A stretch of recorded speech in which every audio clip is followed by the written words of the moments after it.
20, you're making a huge textual mistake.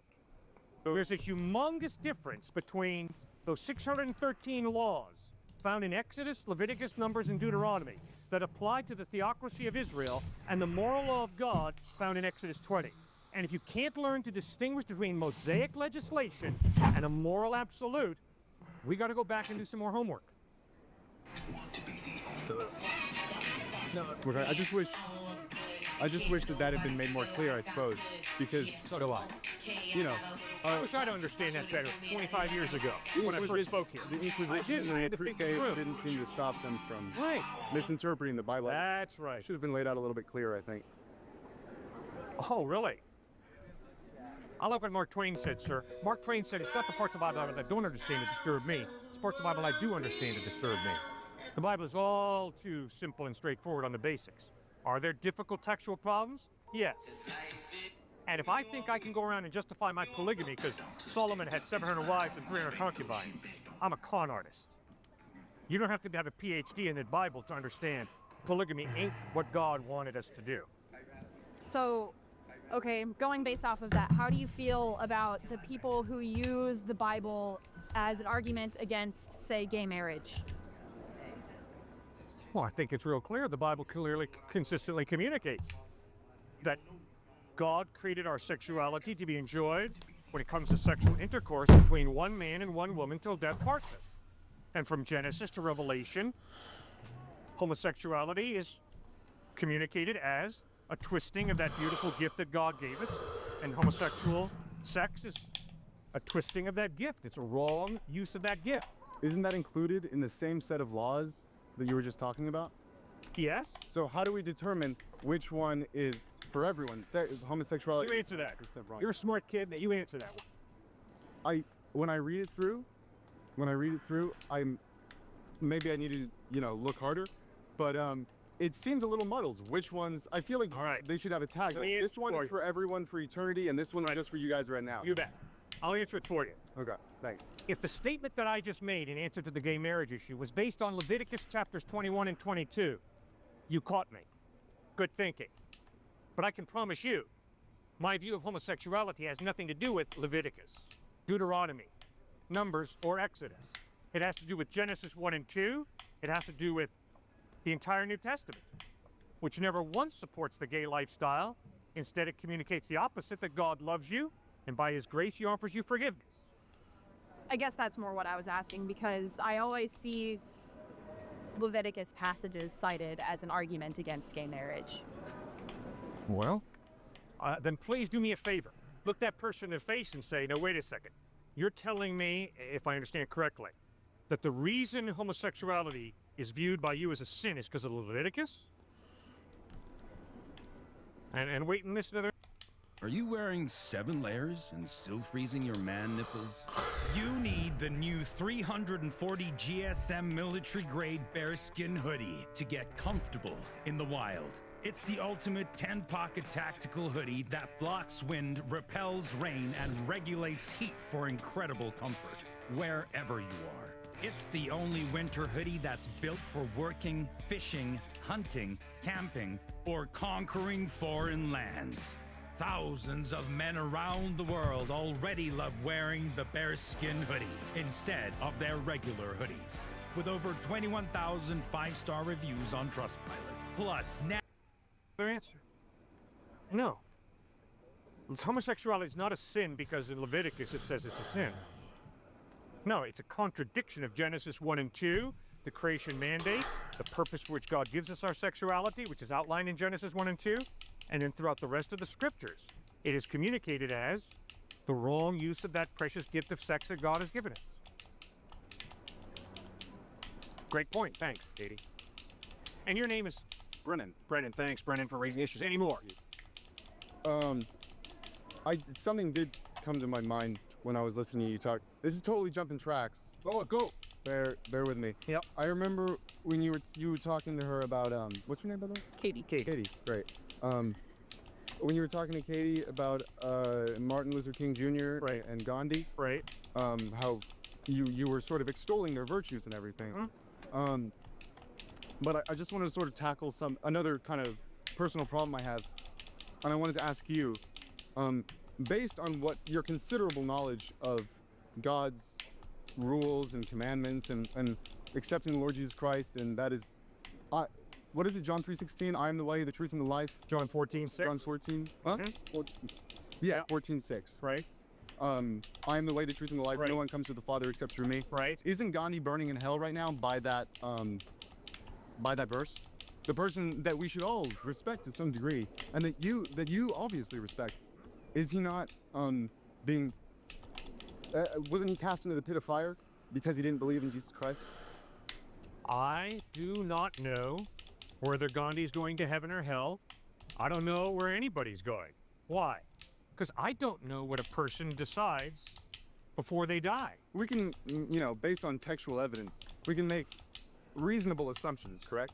You can make a reasonable assumption right now that if I were to die right now of embarrassment or shame or something, or nervousness of being on camera in front of this great crowd of people, and have not, in my hardest of hearts, been moved so far that I would be given the elevator downstairs and not upstairs, right? You could make that assumption. I'm pretty sure you believe that about me right now. And so can we not assume, because Gandhi said several times that while he appreciated a lot of the sorry, my mind's drawing a blank, philosophy in the Bible, that he was not a Christian, he was Hindu, and we can assume that because he was shot and killed, that he didn't have time to change his mind at the end. So we can assume he's burning in hell, right? No? Okay. But you can assume I'm burning in hell. No. No.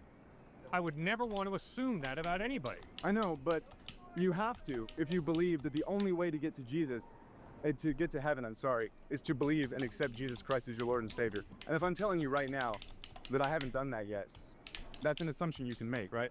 Because I know I guess the big problem I have is that I hear a lot of people say these things.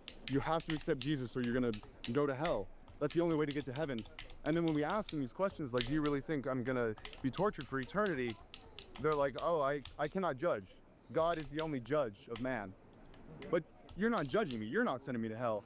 But somebody is, and you know who that someone is, and you know why. Yeah. Do you think there are going to be people who call themselves Christians who go to hell? You do. Do you? Do I? I don't believe in hell. But you believe that lots of Christians are going to hell because lots of Christians enslave people. Lots of Christians rape their wives. Lots of Christians, actually, I'm rather impressed by the amount of Christians that were in the abolition movement, but a lot of Christians enslave people. They're going to hell, according to you. The same person, right? No? No, I don't know.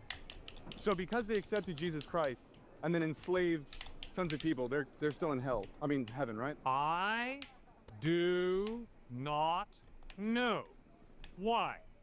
Sure, every follower of Christ sins. I sin. I don't know who a genuine follower of Christ is. Sir, guess what? You don't know that I'm going to heaven. Who knows? Maybe someone's paying me a ton of money to stand out here and speak. It's possible. Crazy things happen.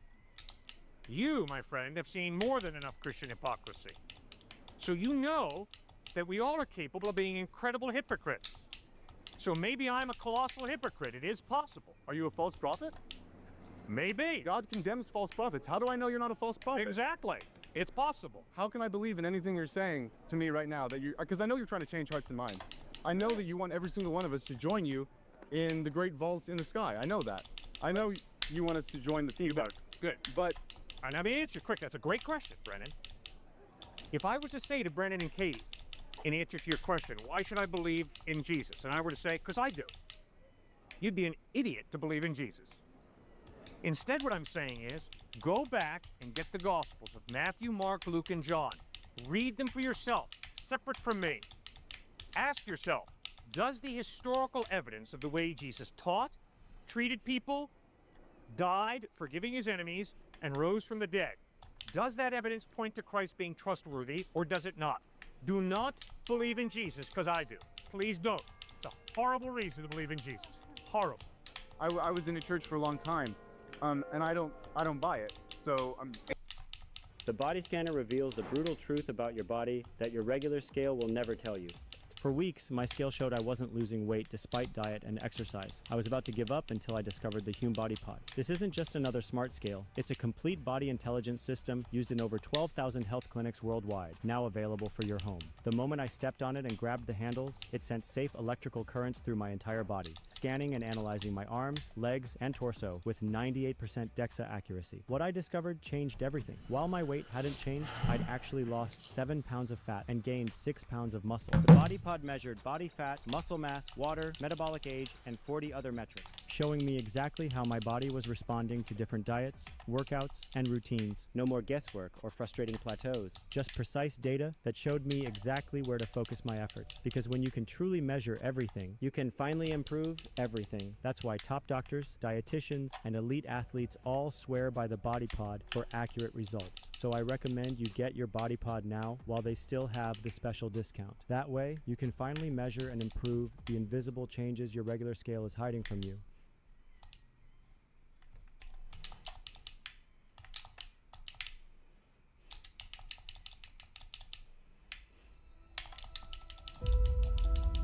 EVE Online is a vast universe, alive with the unrelenting activity and combined history of its players. Pursuing lives of adventure, warfare, and prosperity, they share this existence in the biggest single shard, free-to-play MMO of all time.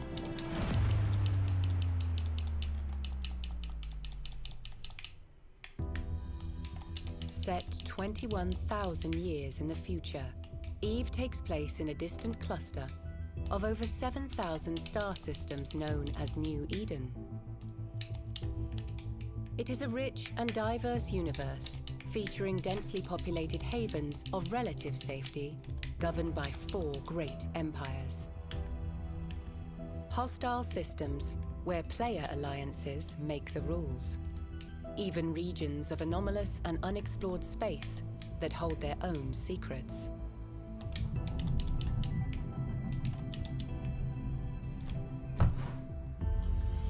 You love this play game. as a capsuleer. Hey, goodbye. You read the Gospels. What's your problem with Jesus? I don't want to talk about my phone. Easy, man. Well, why did you not put your faith in him? Why did I not put Yeah. my faith in?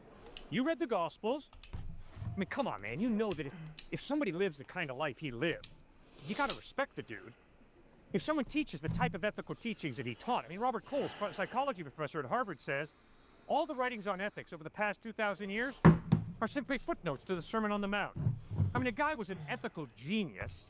Thirdly, if you watch him die, nailed to a wooden crossbeam, and instead of cursing his enemies the way I would have, he prays, Father, forgive them, for they know not what they do. And then if you see that 3 days after he dies, Dr. Doom? he rises from the dead. Guys, it's a no-brainer. The guy's trustworthy. You can believe in him. So why couldn't you believe in Jesus? Well, actually, one of my favorite personal Christian philosophers, C.S. Lewis, disagrees with you entirely. Okay. He said that if Jesus, a lot of people, like for example, Thomas Jefferson, said, I don't believe Jesus was God, but I think he's a great moral teacher. Yeah. He's ethically genius. Right. What C.S. Lewis said is no, that's not true. Because if he was not the true Son of God, then he was a liar and a charlatan, and he led people astray. Exactly. I don't believe that he's God, so while I agree with a lot of the stuff he said, I can't buy into him as a perfect manifestation of God's Right. existence on earth.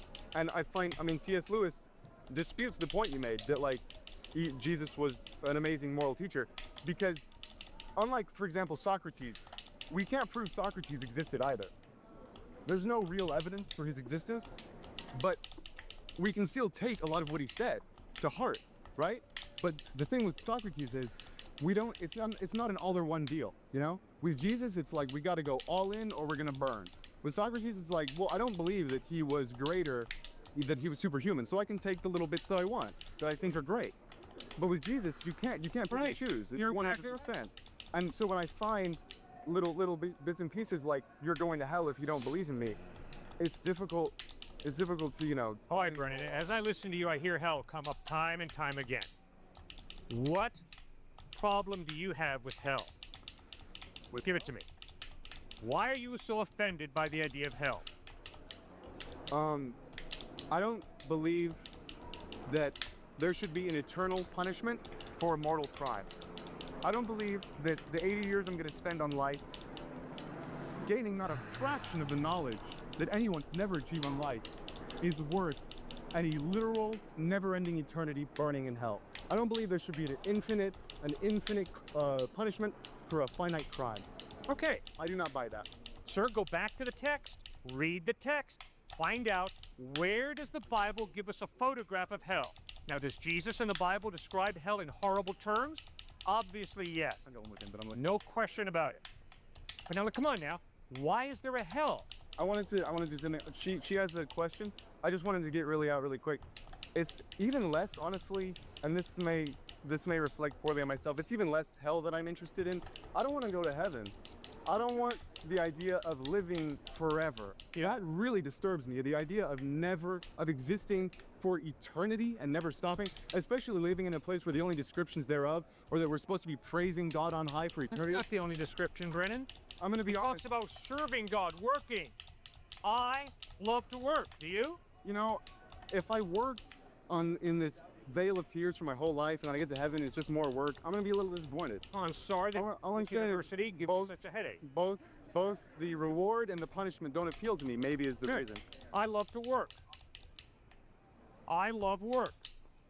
And guess what? When I work with street people, I'm going to get them a job. Why? Because if you don't work, Brennan, you're going to fall apart psychologically. And if you don't believe me, just go out and examine the homeless. If they don't have a job, if they don't work, they tend to fall apart. It seems that God created us to work. And in heaven, we will be working. At heaven, we will also be relating. Guess what? I really love my wife. I really love my boys. And as weird as this might seem, Brennan, I love you. That's why I'm standing here talking with you. So, I would love to be able to talk with you and get to know you throughout eternity in heaven. Heaven is all about relationship.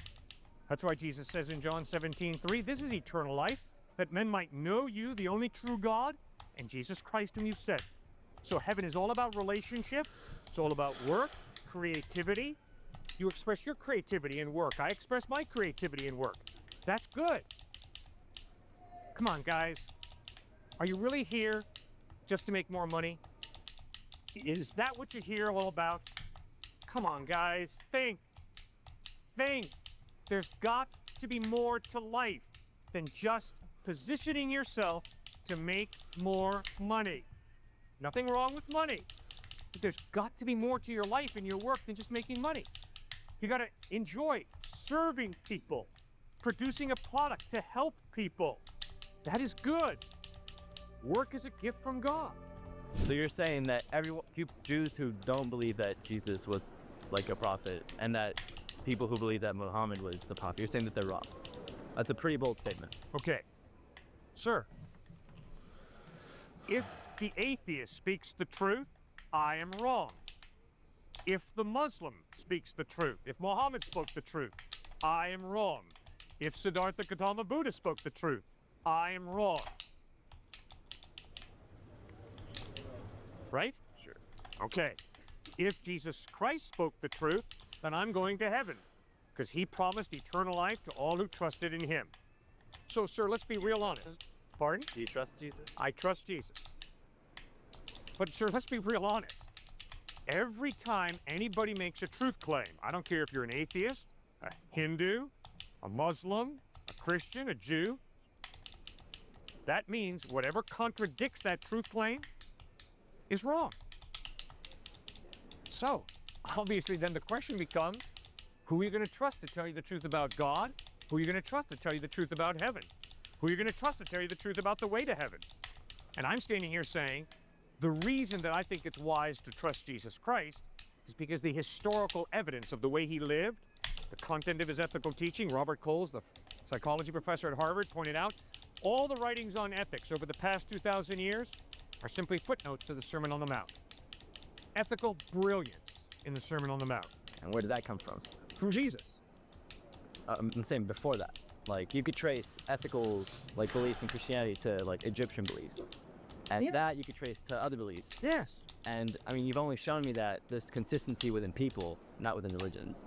And I asked my question again, like, why Christianity over other religions? Oh, the first point is I don't put my faith in Christianity. Christianity has been used to justify the Crusades, the Inquisition, the Salem witch trials, all right? I put my faith in Jesus Christ. Christianity has been used to justify slavery in the United States. I would never put my faith in Christianity, all right? Tons of problems with Christianity. Jesus Christ is different. He's reliable. His sinless life, his amazing ethical teachings, his death on a cross, forgiving his enemies, and his resurrection from the dead convinces me he's reliable. I can promise you, sir, if you die and rise from the dead, I will listen very carefully to everything you have to say. So that's why I trust Jesus. I mean, but other religions have miraculous, like, miracles that have happened that make them believe that. If you were a Muslim, you would be just as, like, convinced that Muhammad was the prophet. Just as convinced. And you'd be telling me that Muhammad is the truth and that he had the truth and not Jesus. Jesus was wrong. Everyone before Muhammad's wrong. Okay, so now you and I are going to try and be objective in our search for truth, which means we aim towards that, I hope. I hope you're being taught here at this fine university to try and be as objective as you can. So you've given every religion an equal chance. That would be objective. I could not disagree with you more. I used to be impressed with that line of thinking. It's impossible to do what you just said. And you see, what you just said, I think, doesn't show open-mindedness. Quite to the contrary, it shows cynicism towards truth. Obviously, there's no way that any one of us can study every philosophy, every worldview, and every religion equally. That's impossible. You could try. It's impossible. You don't have that many hours in a day to study every philosophy, every religion, every worldview. You had better look out there and say, okay, what has the ring of truth? What seems to be plausible? What seems to be reasonable? And then you better go after the options. And if someone presents you an option that's better than yours, you better be willing to change, and I better be willing to change. So, be careful of that line of thinking, because it's pretty prevalent in our culture, but it doesn't show, I don't think, a real open-mindedness. Instead, it says, and I'm not really going to try, because I can't obviously study every philosophy and every religion equally. There's no way you could do that. You only need to study two, though. You only need to study two. What are the two? So I'm saying everyone says that their religion's right. So you only need to study two religions to show that either one of them's wrong, because you said that the whole contradiction thing. Yeah, good. So You bet. So I got Muslim friends. okay, Okay? So you bet. If I claim to love my Muslim friend, I better read the Quran. And I better seek to understand, why is my friend a Muslim? I've got atheist friends. So you're right. I better listen very carefully to why my friends are atheists if I claim to love them. And that's what I try and do. And so, sir, I'll tell you exactly why I'm not a Muslim. I'll tell you exactly why I'm not an atheist. I'll tell you exactly why I'm a Christian, a follower of Jesus Christ. Yeah. Because I have friends in these different belief systems. Oh, and I'll tell you exactly. The majority of my friends are materialists. The majority of my friends live for money. And I can promise you, sir, my friends are good at it.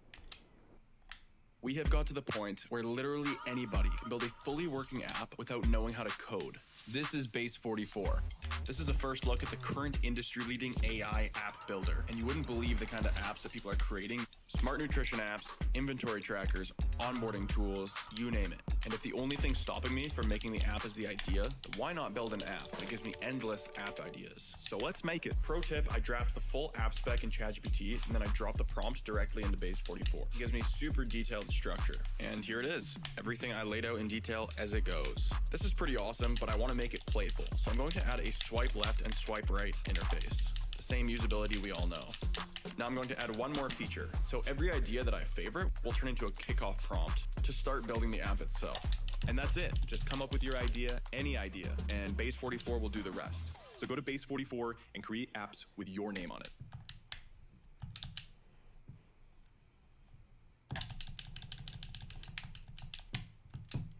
My friends are in Goldman Sachs, JP Morgan, Wall Street, and I promise you, sir, they are good at it. I am convinced to put your faith ultimately in materialism and making money is an incredibly empty life. Are there perks? Oh, yes, there are. Are there benefits? Yes, there are. Am I saying that money is evil? No, money's good. The Bible teaches that repeatedly. But to live for money which is what the majority of my friends live for, wow, what a mistake. I never got your name. I'm Cliff. Cliff, good to meet you. Great to meet you. Cliff, I'm sorry, but I still don't feel that you've answered my question. All right, sorry, what's your question? Why Christianity over other religions? Because the evidence is Jesus Christ is reliable in a way that none of the options are. So Muhammad isn't reliable. Not in the same way that Jesus is, correct. I have respect for Muhammad. He taught one of his 5 pillars, give alms to the poor. I respect that highly. So I respect that part of what he taught. But to trust Muhammad to give me the truth about God, in light of the way he lived his life, in light of the internal contradictions in the Quran, I could never do that. I'd have to part company with my brain. I can't do that. So you can't have a brain and believe in Muhammad. I personally am convinced that there are so many logical inconsistencies in what Muhammad taught that for me to follow him would be I'd have to cut off my mind. Like what? Like what? All right. Muhammad lived from 570 to about 632 AD. So obviously he never met Jesus. Right? He lives 500 years after. Oh, more than 500. Right. But the eyewitnesses, those who met Jesus, Matthew, Mark, John, Peter, James, insisted Jesus claimed to be God. Now, Muhammad has a great deal of respect for Jesus, but he says Jesus is just a good teacher. He denies his deity. That's impossible. That's the one option about Jesus you can't take. Because clearly Jesus claimed to be God, which means he's either a false teacher or else he is who he claimed to be. He's not this middle ground option that Muhammad chose, which is, wow, great teacher, great prophet from God. No, because Jesus claimed to be God. He's either a blasphemer or else he spoke the truth. So there's an internal contradiction. It's who is Jesus? Just a good prophet the way Muhammad taught, or God? Now, because Muhammad never met Christ, I'm not going to trust him to be my primary source of information. I'm going to go to the eyewitness. I think you would do the same. So Jesus had no contradictions in anything he ever said, and none of the Bible has any contradiction at all. I don't know. I've only read selects. Well, There's no contradiction in the Bible, 0, and in what Jesus said. You know There more are- than I do. there are textual problems in the Bible. What does that mean? That means the New Testament that we have today in English is based on over 5,200 Greek manuscripts, which means we have an incredibly high degree of certainty that we really have what the authors wrote, but there are variants in those manuscripts. For instance, Matthew chapter 1. In some of the Greek manuscripts, it's stated once, Jesus was the son of Mary, a virgin. But in other Greek manuscripts, twice in Matthew chapter 1, you've got Jesus was the son of Mary who was a virgin. So you obviously have manuscript variants. And Bart Ehrman, head of the religion department down at UNC Chapel Hill, I got to debate him about 20 years ago, and he just put out that best-selling book that a lot of people have bought that says, there are over 400,000 manuscript variations. But you see, the point he doesn't say is, but they are so small. They don't change anything. But there are variations in the manuscripts. So we got to be, honest about that. And so going back to my original question of why not other religions, you've just shown me that Christianity has these variants and textual problems. And so wouldn't that lead you away from Christianity? No, because there's no contradiction. There's no contradiction. The differences are so small as to be totally inconsequential. See, what truth changes between one Greek manuscript that says once Jesus was the son of a Virgin Mary versus another Greek manuscript that says it twice? I mean, it doesn't change anything. So there's no contradiction in the Bible. Well, I cannot. here's the good news for you. I've been speaking on this university campuses for 32 years. And I've had religion professors, philosophy professors, students, brilliant students, far more intelligent than I'll ever be, tell me about all the contradictions in the Bible. They haven't hit one yet.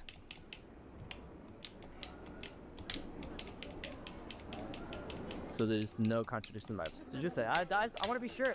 I don't want to read the Bible today and find one that I think is the contradiction. Good, because according to you, I'd be wrong. But good. I'd be confused. Right. But let's clarify something. I'm going to talk to my wife later tonight. She's up in Connecticut. I'm going to say to her, I spoke to a very articulate young man who had a bike today. That's right. Later in the conversation, I'm going to say, honey, I spoke to over 100 people today. That's not a contradiction, right? No, because I'm included in one of those. Exactly. So you'll have, so I debate religion professors at times, and they'll say, well, one gospel says there was one angel in an empty tomb.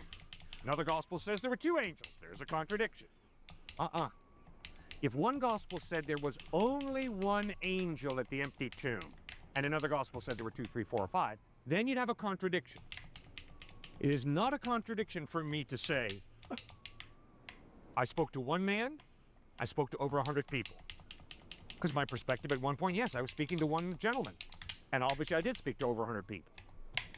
So you have different perspective. It's like this. You see, this is really confusing. I don't know why some people far more intelligent than me don't get it. You and I standing on the street corner down there in Guadalupe. We see two cars come together. We hear a woman scream, and there's a screech of brakes, and there's a collision.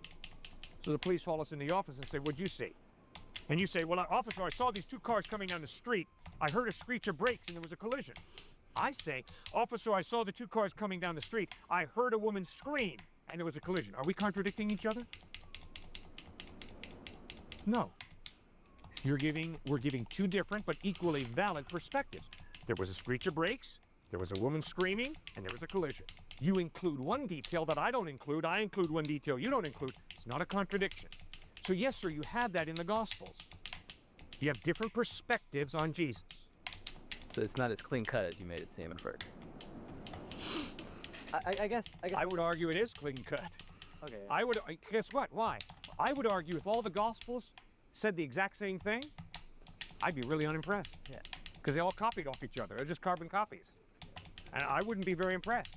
I love the fact that there are differences in the Gospels, different perspectives. That's what I want when I'm studying history. I want different perspectives. And I love how energetic you are and how passionate you're about this. But I feel like a Muslim would be just as passionate about his. Good. And that is why, if you believe in Jesus Christ because I'm passionate, you're a fool. You're absolutely right. For you to believe in Jesus because I'm a passionate follower of Christ, not a good reason. Because you're absolutely right. I could be a passionate atheist, a passionate materialist, a passionate Muslim. Just because someone's passionate. See, not only that, just because someone's sincere doesn't make their belief true, right? It's a great point you bring up. If I sincerely believe in thin ice, when I walk out on that ice, what's going to happen? I'm going through, right? If it's thin. If it's thin. If I have sincere faith in thin ice, when I walk out on that thin ice, baby, I'm going through. I don't care how deep my faith is. I don't care how sincere my faith is. So what that tells me is the validity of faith is not determined by its passion or its sincerity. It's determined by the credibility of the object that you believe in. So in other Hey, words, what's if I have up? a little bit of faith in thick ice. US I Love, walk what's out going that on? thick ice, I'm cool. I'm not going through. Sorry, I just seen your message Because right the now. object of my faith is reliable. So you're absolutely right. For you to believe in Jesus because I'm passionate would be a foolish decision. You've got to read the New Testament gospel, study it yourself, and ask yourself, does the evidence of the way he lived, taught, died, and rose from the dead point to his credibility, or does it not? You're right. And I guess my point I was trying to make is that a Muslim would say that they're consistent and that they're more credible than your Shiite. Good. And that's why you got to read the Quran. Any religion Exactly. says that they're the most credible. Correct. And that's why you got to read it. You got to read it. Okay, so that's my next step. Read all the. I can't read everything. Okay, you can't. So take the ones that you think are serious options that have some degree of credibility, and pray, Lord God, whoever you are, I want to know you. If you're there, be open, be willing, and then go look for him. Where do I start? Well, obviously you know where I'd like you to start. I'd like you to read the Gospels, not as the Word of God. Okay, you don't believe that, so forget that. Just simply read the Gospels as history. What? How do you know I don't believe that? Well, if you do, fine, but I'd be surprised based on your line of thinking so far, but if you do, great. And just read the Gospels and ask yourself, does the evidence point to them being Jesus being reliable or not? And I won't find any contradictions. Of course. You'll find plenty of contradictions with your lifestyle. That's what I find. When I read... That's a personal attack on me. And, well, but except that you're right. Except I said that's true of me. Okay, we're both in the same boat. You see, I love an indefinite God, because an indefinite moral God allows me to do whatever I want to do. Hey, yeah, I can see it. Sorry, I was just so focused on the game. That means I gotta change. And the thing I didn't. So there's the contradiction. I didn't look it up, but yeah, it's right here on the screen. What's going on, US Love? I don't want to How you live the doing? kind of life he says calls What are you up to today? It's Friday, Saturday. Where you at? Where you from? You don't want to live Jesus' life? I like being selfish. It comes very naturally. I can see you. I can see you. I Where like you from? being greedy. There's a big part of me that does not want to give my money away. Build a website you love with Wix. For your words. Nice. Good to hear. I'm happy you're okay. Your opportunity. Just okay or what? Feeling a vibe? Run with it. From can't look away to Today I started like a couple hours Make ago. every detail yours. And then I just I've been on this game for like 30 minutes. I was playing another game earlier with my friends. Set a tone that speaks in your voice to your audience. Keep moving. Your site grows with you. Add solutions that meet you where you are and take you where you I want like to go. this game. It's old school. Smooth to make, easy to love. Woo! Got it. What about you? How long you been streaming?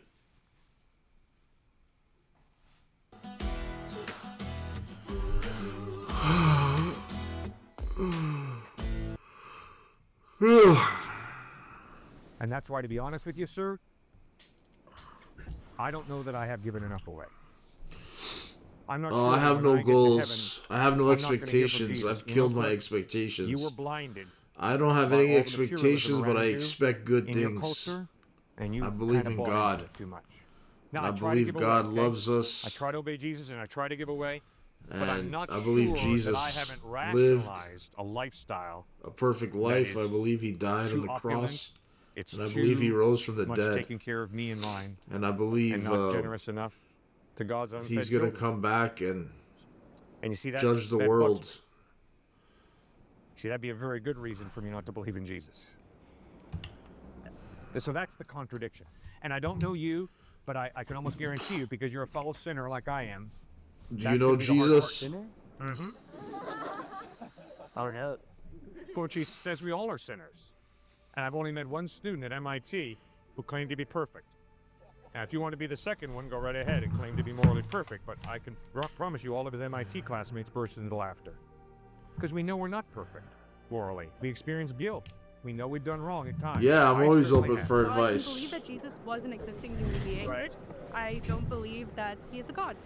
Okay, why? Because I don't believe that what he might or might not have done was supernatural. But if he rose from the dead, wouldn't you call that supernatural? I don't believe he rose from the dead. Okay, why? You're a religious studies major, so what do you believe about Jesus? I believe he was a historical figure. Why? Because I'm going to grant you the assumption that everything in the Bible is true. Well, if everything in the Bible is true, the Bible records the resurrection of Christ. Okay, then even then, if I believe that, then I can believe in other miracles, but I still don't believe that that is like the one true religion, because it's about as convincing as other religions. Okay, what's so convincing about Islam? It's not. The same way Christianity is not. Well, if Jesus rose from the dead, the evidence is he's reliable. Man, if you die and rise from the dead, I promise to listen very closely to everything you have to say, because the evidence is you're reliable. So if Jesus Christ really historically rose from the dead, the evidence is he's reliable. You can trust it. Then wouldn't winged horses have flown down in Islam? No. There's no record in the Gospels of winged horses. The historical record is that Jesus rose from the dead. Okay, then why would you not give that same assumption to other religions?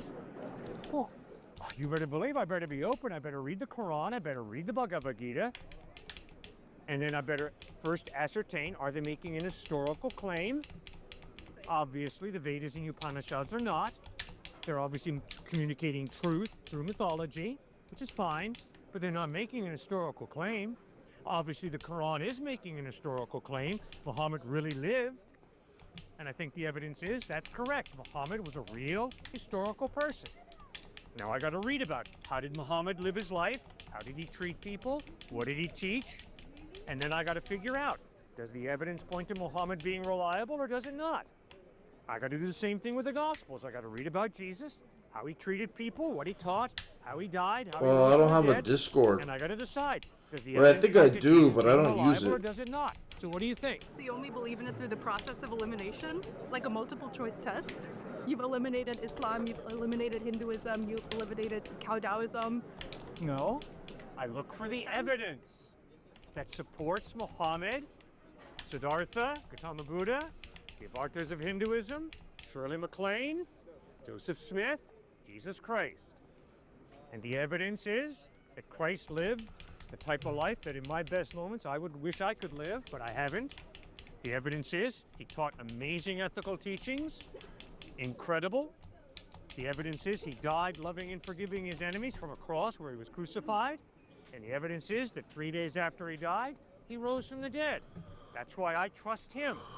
And I have told you, I'll tell you again, if you die and rise from the dead, I will listen very closely to everything Just you have drop, to say. Because the evidence is Just drop Here's it. what nobody's telling you about the new bearskin hoodie. Drop This the whole fleece is thing. thick. It's made from 340 GSM of bearskin fleece, which is super warm, wind blocking, and regulates body heat like a beast. You need the new 340 GSM military grade bearskin hoodie to get comfortable in the wild. It's the ultimate 10-pocket tactical hoodie that blocks wind, repels rain, and regulates heat for incredible comfort wherever you are. It's the only winter hoodie that's built for working, fishing, hunting, camping, or conquering foreign lands. Thousands of men around the world already love wearing the bearskin hoodie instead of their regular hoodies. With over 21,000 5-star reviews on Trustpilot. Plus, now you can attach the new Heavy Storm rain jacket to the inside of the hoodie for an instant 10,000 millimeter waterproof layer that blocks the rain double time. Finally, a functional hoodie you can actually take outside and customize to make it yours. You're seeing this video because we want to offer you 60% off the bearskin hoodie with fast and free delivery from our Kentucky warehouse.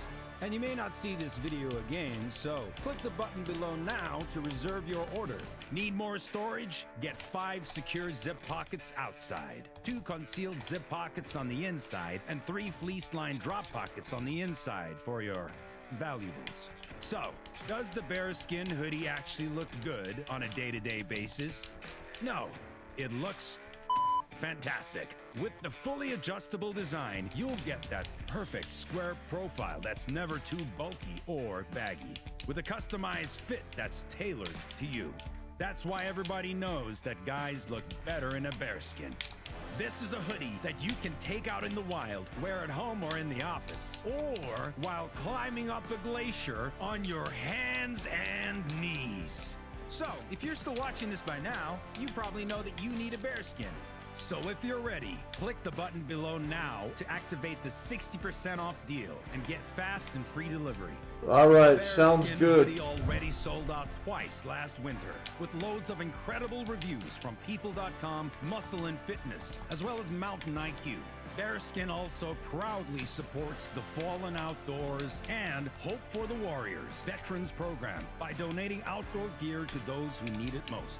But hey, don't just take it from us. Take it from the thousands of guys who already left us so many 5-star reviews on Trustpilot.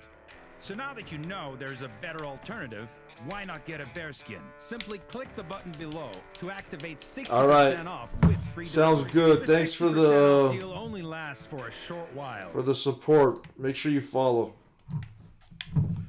You are reliable. Does that make sense? So if you aim to live by his loving and kind example, why are you out here intentionally belittling and misunderstanding students? I have not belittled anybody. I have had strong disagreements with people. And in a liberal arts education, we believe in a free exchange of ideas, which means when we disagree, we go at it in terms of why do you believe what you believe? What's the evidence of what you believe? Now, if this man tells me he's an atheist, I respect him, I love him, but I'm going to ask him hard questions, the same way I hope he's going to ask me hard questions. I'm going to ask him, why are you an atheist? What's the evidence?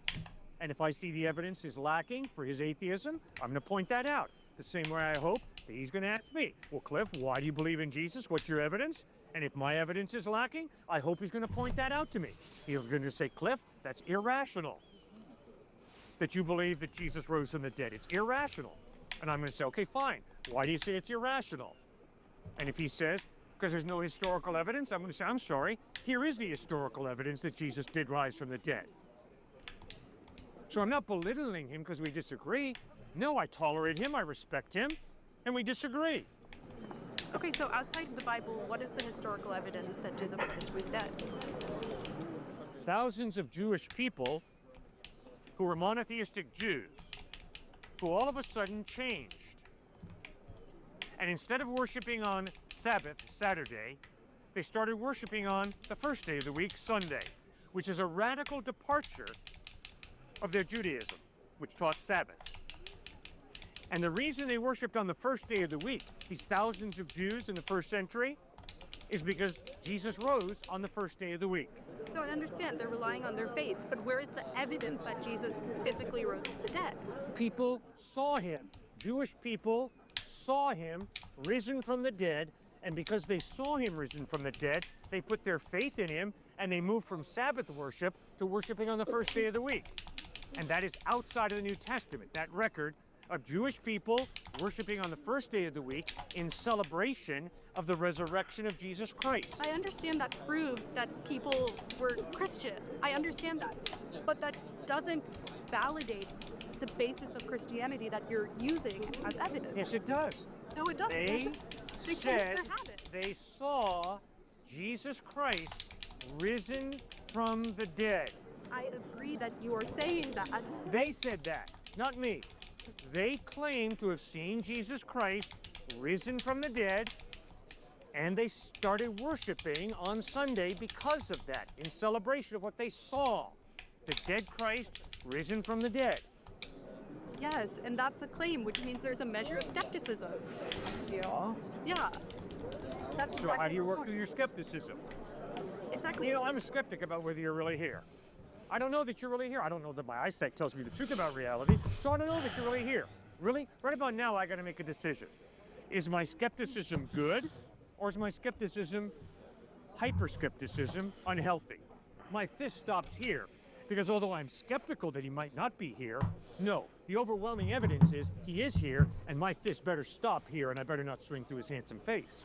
Yes, I can be skeptical about Jesus' resurrection. But if the overwhelming evidence is people saw him and then they were willing to die for what they had seen, the dead Christ risen from the dead, I can be skeptical all day long, but I better make a correct decision. He rose from the dead. That's what the evidence points to. If I met you 2,000 years from now and he said, oh yeah, I saw a man standing here with a gray beanie on his head. Yeah, solid. That's not convincing for me. Okay, what does it take to convince you? Okay, how about a photograph of Jesus? I'm being sarcastic. I hate photographs. That's why I said I'm being sarcastic. And guess what? Do you really think that Forrest Gump met President Kennedy because it's in a photograph? It's in a movie? You can doctor photographs pretty easily. So are you sure you want to base your eternity on a photograph? Are you sure you want to base your eternity on a single religion by that logic? Oh, absolutely. Jesus lived an incredible life. By the way, Christ has impacted this world more than any other one individual. So you better, if you claim to be an educated person, read the Gospels and figure out, is Christ a quack? And if he is, reject him. Or if he's the truth, you better put your faith in him. But you better study him because he's influenced this world more than any other single individual. So if you claim to be an intellectual, if you claim to have a brain that's working, you owe it to yourself as a thinking person to read those Gospels, right? I have. I've centered my major around it. I'm Good. Then why do you not believe in the resurrection of Christ? Because I don't believe in the supernatural. It's fantastic. It doesn't seem possible. Yeah, but that's not historical. That's a philosophical presupposition. Because you don't believe there's a supernatural God, therefore you believe miracles are impossible. Therefore the resurrection could not take place. That's not honest history. That's a philosophy of naturalism that limits all of reality to matter and energy. Exactly. Well, why would you adopt that philosophy and major in religion? Because, as you said, Christ has impacted this world in ways we cannot imagine. So even though I might not believe in Christ or believe in the book that you are touting, I still can see the impact on the people around me. This very discussion shows that there's something more important than a figure who may or may not have lived 2,000 years ago. I can still see the impact. I can still see how that affects our environmental policy. Okay, good. So you're into a sociological study of a phenomenon called Christianity. Exactly. Well, but if you're honest with yourself, you've got to acknowledge that Christianity is not a sociological phenomenon based on a feeling. It's a sociological phenomenon based on an historical claim that Jesus lived, taught, died, and rose from the dead. And people in Africa, South America, Asia, United States believe in this Jesus. So we're not talking about nationalism or colonialism. We're talking about people around the world who insist that Jesus Christ has changed their life and that he is the truth. Pretty intense. So I think you got to do a little more than just, well, because I'm a naturalist, I don't think it happened, the resurrection. That's not fair. You got to be open to supernatural. I am. That's why it's my major. No, you're not. You said you don't believe in the supernatural. Yes, and I can still search for what other people find spiritual or meaningful. Well, why can't you be open to the supernatural? Because I was open and I didn't feel anything when I was a Christian, so I turned away from it. What on earth were you waiting to feel as a Christian? God's love. God's love. So how do you feel God's love? I don't. That's why I'm not a Christian. Well, why did you set this standard of, unless I feel his love, he doesn't love me? No, that means if God is supposed to love every individual, I don't see any proof in the science. I don't see any proof in the science, and I don't see any proof beyond the science, like in human relationships, interpersonal interaction, something beyond the physical, tangible. If I don't feel anything beyond that, if I don't see anything spiritual in this world, then what reason do I have to believe? You've never experienced the love of a person? I've never experienced the love of Christ. Have you ever experienced the love of a person? Probably not. Not? All right, well, that's tragic. I'm I sorry. don't quantify it without a brain scan, as you said. Yeah. My point is, you will never be able to x-ray love. You'll never be able to get love on a brain scan. Why? It's an intangible value. But your experience of life hopefully will show you that love is real, even though you can't graph it on an MRI scan or on an x-ray. Why? Because you experience love from others. And when you experience love from others, you begin to understand there's more to reality than just the material. All right, but that still doesn't lead me to that love being the same as a supernatural love. Those two things don't have to correlate. If there is this intangible value of love, it means there's some type of God who creates that intangible value. No, it doesn't. Yes, it does. How? Because if there is no God, there is no intangible, real value of love. There are chemicals, there's MRI scans and x-rays and blood tests, but there's no intangible value of love because all of reality is matter and energy if there is no God. But you can be atheist, not believe in God, and still believe in something greater than humanity. Like what and why? Okay, love. I could believe in love and still not connect it to a divine being who created it. But you cannot be an atheist and believe in love because if you're an atheist, you are reducing reality to matter and energy. Okay, and love could be an energy. We can't quantify all forms of energy. No, love is a free decision to care about somebody. Love is not a free decision. Love could be irrational. Okay, that's where we disagree. I insist that I do not have to love this man. I could be racist. I could be arrogant and look down on him. Or I can respect him and love him. I don't have to do either. And there are too many examples in our culture of people hating and being racist toward this man. I am convinced that none of us have to be racist, that we can choose to freely love and respect each other. But if we believe that we can freely choose to love and respect each other, it means that reality is bigger than matter and energy. Why can't there be multiple gods that we can believe in? And why can't there be multiple ways into heaven? Good. There can be. But you see, what you've got to answer, ma'am, is why would you believe in heaven? Have you ever been there? Neither have I. So in light of the fact you've never seen heaven, why would you as a thinking human being believe there's a heaven? I mean, why? Through the Christian faith, is there not the communication that if you do live by the faith, you are forgiven, you go to heaven? Yes, but ma'am, my being convinced that I'm going to heaven is based on one thing: the trustworthiness of Jesus Christ. Because I've never been to heaven. So I don't know if there's a heaven or not from my experience. And I can promise you, Austin is not heaven. Okay? It's a very nice place, but it's not heaven. Right. Okay? So you see, ma'am, when it comes to heaven, you're going to have to trust somebody the same way I'm going to have to trust somebody. And the question is, why do you trust whoever it is you trust?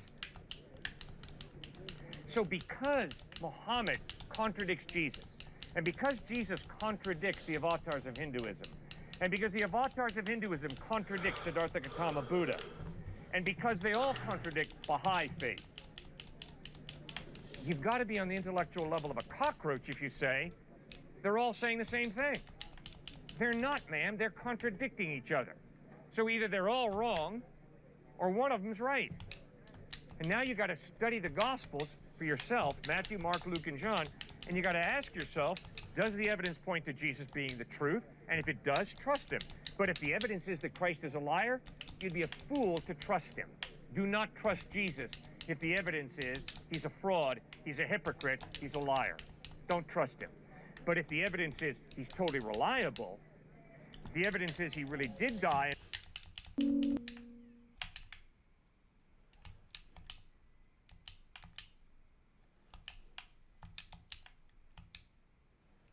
and rise from the dead, then you can trust him, and he's the one who promises heaven to everybody who puts their faith in him.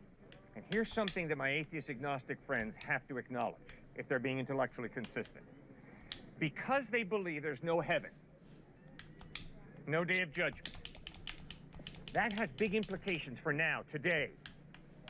And the implication is what you and I do with our lives is ultimately meaningless. Why? Where are Hitler and Mother Teresa if there is no heaven and no hell? Where are Hitler and Mother Teresa? The same place. The fertilizer pit. They're decomposing. Which means, ultimately, it does not matter whether you are Adolf Hitler II or whether you're Mother Teresa II, because we're all going to the same place, the fertilizer pit. You see, Jesus says, no, there is eternity out there, and there's a heaven and a hell, and there's a day of judgment, which means the decisions that you make today are really significant. They really matter. And you are really valuable because God wants you to live for eternity with him in heaven. And becoming fertilizer is not God's plan for you and desire for you. Does that make any sense? Yeah, of course. Thank you so much for raising that. Yes, sir.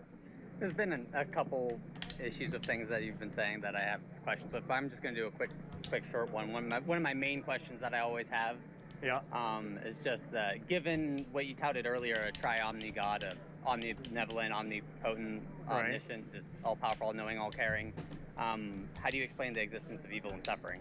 You bet. Very slowly, having to acknowledge I can't give you a complete answer. I do not know ultimately why God allowed evil, suffering, and death. But here's my first point. If you're an atheist or if you're an agnostic, what is your solution to the problem of evil and death? My solution to the evil problem? The solution. What is your solution to the problem of evil and death? If you're an atheist, if you're an agnostic.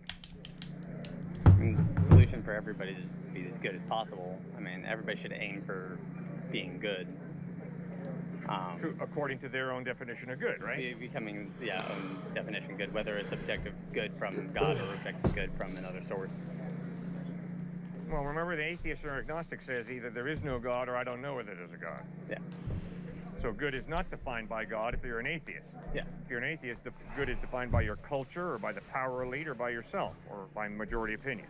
It could be just defined as good just exists, whether God or not. How can good just exist? Good could possibly, because I don't know if there's a God or not. But I mean, if there is such a thing as a God that is out of time, like that is eternal, why can't other concepts like good just be out of time and eternal, just a thing that exists like God? Okay. Sir, good is an intangible value. You cannot see good. You can't see God either. Exactly. You cannot measure good, right? You can't measure God. It Good, could exist exactly. eternally, just like it could just be God. It could just be God. It could not be just God. It could just be the existence of good and evil that just exists in the world. But given a tri-omni God who's all-powerful and all-caring, why evil and suffering exists doesn't make sense to me. Okay, good. You hang with me and we'll go. He's as powerful Sir, and caring as he in says. order it's to stop. understand goodness, there has to be a mind. This tree has no understanding of good. This cement has no understanding of good. See, good can't just exist. Because goodness requires definition. And it's an intangible value that you can't measure. You can't grab goodness. Which means you got to have a mind involved in defining what is good. If we're going by that definition, then what is defining God? Okay, What we'll get to created that. God? We'll get to that. All the arguments you could give for God could also go for good, just as a general concept. It could Because just what exist eternally out of time, unmeasurable. No, sir. That's not fair. If God exists, God doesn't depend on anybody. If goodness as an intangible value exists, it depends on a mind to God define would it. also be an intangible. Obviously. Right. It's like coming from a different viewpoint, outside of trying to see where, the reasoning for things. You could say that it could be. Imagine being